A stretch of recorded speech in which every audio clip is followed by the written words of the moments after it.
शिवसेना उद्धव बाळासाहेब ठाकरे पक्षाचा दसरा मेळावा ठरल्याप्रमाणे शिवाजी पार्कवरती होणार आहे। याचविषयी बोलण्यासाठी आपल्यासोबत शिवसेनेचे नेते भास्कर जाधव सर आपल्यासोबत आहेत। आपण त्यांच्याशी बातचीत करणार आहोत। गेल्या वर्षी भाषणाची संधी मिळाली होती, यावर्षी देखील दसरा मेळावा होतोय आणि यावर्षीचा खास दसरा मेळावा याच्यासाठी असणार आहे कारण की विधानसभा तोंडावर आहे। कसं पाहताय, काय प्रतिक्रिया दसरा मेळाव्यावरती? मी सुरुवातीलाच महाराष्ट्रातल्या तमाम जनतेला या दसऱ्याच्या निमित्तानं मनपूर्वक शुभेच्छा देतो आणि त्याचबरोबर आज आपण सर्वांनी आमचे पक्षप्रमुख आदरणीय उद्धव बाळासाहेब ठाकरे हे आज शिवतीर्थावर नेहमीप्रमाणे सालाबादप्रमाणे विचारांचं सोनं लुटणार आहेत आणि त्या विचारांचं सोनं लुटण्याकरता आपण देखील मोठ्या संख्येने यावं, लाखोच्या संख्येने यावं असं आवाहन करतो। आपण म्हणता त्या पद्धतीनं विधानसभेची निवडणूक तोंडावर आहेच, परंतु हा केवळ उद्धव बाळासाहेब ठाकरे यांचा दसरा मेळावा नाही, तर हिंदू हृदय सम्राट शिवसेना प्रमुख माननीय बाळासाहेब ठाकरे यांनी सुरू केलेला हा दसरा मेळावा आहे। जगाच्या पाठीवर एक मैदान, एक नेता, एक विचार, एक झेंडा अशा प्रकारची परंपरा असलेला हा आमचा दसरा मेळावा आहे। त्यामुळं शिवसेना प्रमुख मान्य बाळासाहेब ठाकरे यांचा विचार आणि यांची परंपरा उद्धव बाळासाहेब ठाकरे पुढे घेऊन जात आहेत।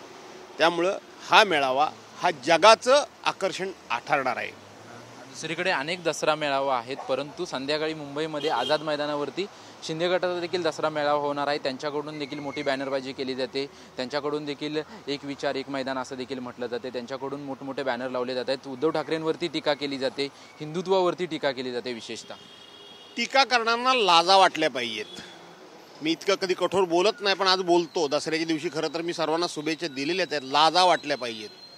ज्या वेळेला उद्धव साहेबांनी काँग्रेस राष्ट्रवादी काँग्रेस बरोबर सरकार बनवलं आणि तुम्ही बाहेर गेलात, गद्दारी केलीत आणि काय सांगितलं, आम्ही हिंदुत्वाकरता भाजपाबरोबर गेलो, पण तीच राष्ट्रवादी तुमच्याबरोबर आता आहे। तुम्हाला लाजा वाटत नाही की उद्धव साहेबांच्यावर तुम्ही सातत्याने टीका करता? त्यामुळं त्यांच्या बोलण्याला फार काही महत्त्व नाही।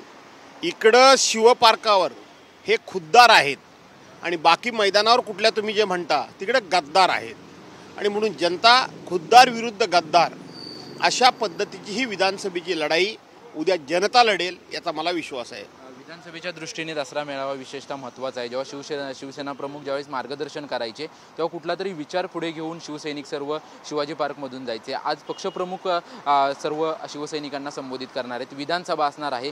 या पार्श्वभूमीवरती तुम्ही शिवसैनिकांना काय आवाहन करा? असं आहे की मुळामध्ये नुकतीच लोकसभेची निवडणूक झाली, उद्धव साहेब देखील विचारच देतात।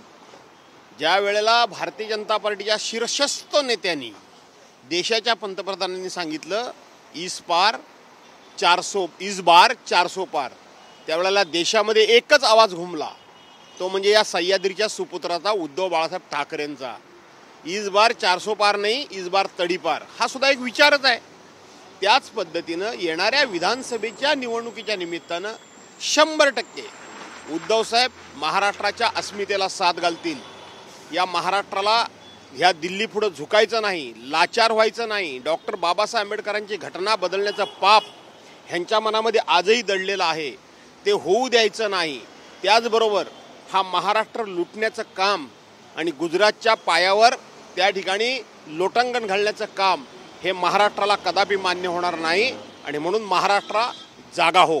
महाराष्ट्रा तू स्वाभिमानी आहेस, तुझा स्वाभिमान दाखव आणि विधानसभेच्या निवडणुकीमध्ये ही गद्दारी गाड हे उद्धव साहेब निश्चितपणे आव्हान करतील। तुम्ही ज्यावेळेस शिवसेनेचा वर्धापन दिन होता त्यावेळेस एक शिवसैनिकांना आव्हान केलं होतं की शिवसैनिकांनी आपल्या मित्रपक्षासोबत आपला पक्ष कसा मोठा होईल याकडे देखील लक्ष दिलं पाहिजे। आज दसरा मेळावा आहे, विधानसभा आहे, मग आजच्या दिवशी काय सांगणार शिवसैनिकांना? मला माहीत नाही की मला आज भाषण करायला संधी आहे की नाही, परंतु शिवसेनेच्या वर्धापन दिनी जे मी सांगितलं की आता शिवसैनिकांनी याला छोटं त्याला छोटं करण्यामध्ये समाधान मानण्याच्या ऐवजी आपण मोठं झालं पाहिजे। आज सुद्धा मी शिवसेनेला विनम्रपणे हेच आव्हान करेन की उद्याच्या महाराष्ट्राच्या सत्तेमध्ये पुन्हा एकदा आपले पक्षप्रमुख उद्धव बाळासाहेब ठाकरे हे प्रमुखपदी बसले पाहिजेत। याचं कारण 22 जून 2022 रोजी ज्या प्रकारे उद्धव साहेबांना सत्तेवरून खाली खेचलं गेलं आणि उभा महाराष्ट्र हळहळला, उभ्या महाराष्ट्रातली मायेमाऊली ओक्साबोक्शी रडली, त्या दिवशी प्रचंड असा पाऊस होता. कदाचित ते लोकांना अश्रू दिसले नसतील, पण मायमाऊलीच्या मनामधले ते हुंदके आजही जसेच्या तसे आहेत. त्यामुळे शिवसैनिकांनी त्या दिशेनं, त्याप्रमाणे आणि त्या विचारानं वाटचाल करावी असं मी आव्हान करेन. एक महाविकास आघाडीमध्ये आपण जर पाहायला गेलं तर वारंवार उद्धवजी एक आव्हान करत आहेत की आपल्याला विधानसभा जी आहे ती एकत्रित लढायची आहे, परंतु मुख्यमंत्री पदाचा चेहरा जो आहे तो तुम्ही घोषित करा, त्याला माझा पण पाठिंबा असेल. वारंवार उद्धवजींनी वक्तव्य केल्यानंतर देखील राष्ट्रवादी असेल, काँग्रेस असेल यांच्याकडून काही प्रतिसाद मिळत नाही. त्याच्यामुळं विरोधी पक्षाकडून, सत्ताधारी पक्षाकडून प्रामुख्याने खिल्ली उडवली जाते उद्धव ठाकरेंची. असं आहे की उद्धव साहेबांनी ज्या वेळेला देशामध्ये, जगामध्ये आणि महाराष्ट्रामध्ये कोरोना आला त्यावेळेला एक स्लोगन दिली होती की माझं कुटुंब माझी जबाबदारी. त्याचीही विरोधकांनी खिल्ली उठवली होती. अर्थ काय त्याचा? मी महाराष्ट्राचा कुटुंब प्रमुख आहे, त्यामुळं संपूर्ण महाराष्ट्र हे माझं कुटुंब आहे आणि त्याला वाचवणं ही माझी जबाबदारी आहे, हा त्याचा अर्थ होता. तेच काम उद्धव साहेबांनी नुकत्याच झालेल्या लोकसभेच्या निवडणुकीमध्ये दाखवून दिलं. फक्त माझे उमेदवार निवडून आणणं आणि त्यांचा प्रचार करणं हे काम उद्धव साहेबांनी केलं नाही, तर महायुतीला हरवणं, भाजपाला हरवणं.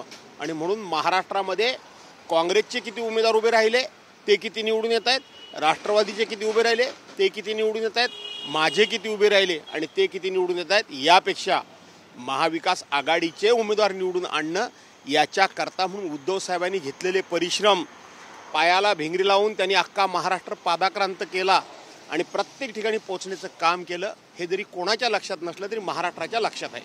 मुख्यमंत्री पदाचा मग चेहरा कोण असणार महाविकास आघाडीमध्ये? म्हणूनच सांगितलं की त्यावेळेचे खासदार कोणाचे किती निवडून आले त्याच्यामध्ये महत्त्वाची भूमिका ही उद्धव साहेबांचीच होती, ही महाराष्ट्र ओळखून आहे. शिवसैनिक म्हणून आणि तुम्ही ज्येष्ठ नेते म्हणून तुमच्या मनामध्ये मग मुख्यमंत्री कोण आहे? कारण आज दसरा मेळाव्याचा शुभ मुहूर्त आहे, त्यावरती तुम्ही मग काय? मी दसरा मेळाव्याच्या शुभमुहूर्तावर एवढंच सांगतो की मी माझ्या मर्यादा ओलांडून कधी बोलत नाही, परंतु खाजगीमध्ये मी शिवसैनिकांना हे सांगितलं आहे की ज्या प्रकारे आपल्या पक्षप्रमुखांना अपमानित करून विश्वासघातानं ज्या पद्धतीनं मुख्यमंत्री पदाच्या खुर्चीवरून त्यांनी खाली ओढलं आहे, त्यांना व्हायची इच्छा नाही, त्यावेळेला नव्हती, आजही ते स्वतःकरता काही करतात अशातला भाग नाही. पण मुख्यमंत्री म्हणून उद्धव बाळासाहेब ठाकरे हे पुन्हा एकदा विराजमान व्हावेत. किती काळ व्हावेत, किती काळ होऊ नयेत, हा ते प्रश्न ठरवतील. ही माझ्यासारख्या शिवसैनिकाची भावना आहे आणि ही भावना आघाडीमध्ये म्हणून माझ्यासारखा माणूस जाहीरपणे बोलून दाखवत नाही, पण ही भावना माझ्यासारख्या करोडो महाराष्ट्रातल्या जनतेच्या मनामध्ये आहे. केवळ शिवसैनिकांच्या मनामध्ये अशातला भाग नाही. कुठल्याही पक्षाचे लोक असले तरी त्या सर्वांचं एकच मत आहे की उद्धव साहेबांनी काही कालावधी करता तरी महाराष्ट्राच्या मुख्यमंत्रीपदी बसावं. एक शेवटचा प्रश्न, काल आमदार भरत गोगावले यांनी स्नेहल जगतापांवरती आक्षेपार्ह वक्तव्य केले. वारंवार भरत गोगावले असतील, संजय शिरसाट असतील किंवा शिंदे गटातले अनेक आमदार असतील, ते वारंवार अशा नवरात्राचा दिवस आहे, चांगल्या लोकांची नावं घ्या. कोकणातलेच नेते तुमच्या कोण नेते आणि म्हणून चांगल्या लोकांबद्दल प्रश्न विचारा. शुभेच्छा. पाहतोय की आपण भास्कर जाधव जे आहेत आपल्यासोबत होते. दसरा मेळाव्यावरती त्यांनी संपूर्ण भाष्य केलेलं आहे.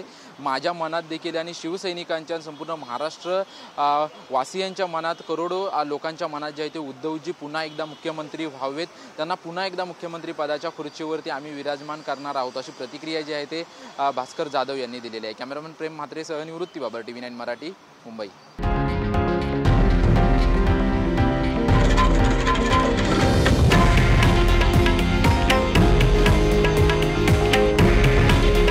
हे आहे देशातील नंबर 1 न्यूज नेटवर्क आणि आपण पाहत आहात TV9 मराठी. काळजी तुमची, हित महाराष्ट्राचं.